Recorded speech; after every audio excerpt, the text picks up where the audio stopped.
Today, we're going to show you how to add a WhatsApp link to your TikTok profile. Whether you're looking to connect with your audience, promote your business, or just make it easier for people to contact you, this guide will help you get it done.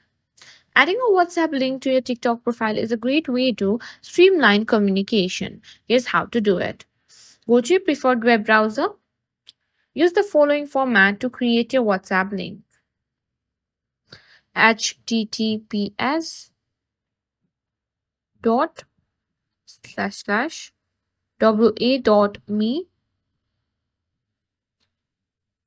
and here you need to enter your phone number.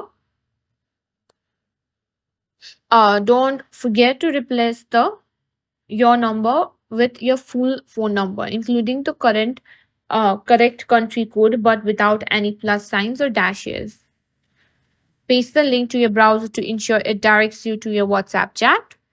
Now launch the TikTok app on your mobile device. Tap on the profile icon at the bottom right corner of the screen. Tap on Edit Profile. And here you can find the link. In the Instagram YouTube section, paste your WhatsApp link.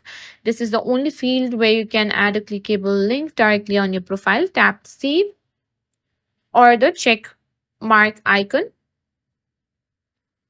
And after that, click on Save and Apply. And that's it. You've successfully added your WhatsApp link to your TikTok profile. You can also link the WhatsApp link in your bio like this. Here on bio, you can paste your WhatsApp link as well. And that's all there is to it. You've successfully added a WhatsApp link to your TikTok profile, making it easier for your followers to reach out to you.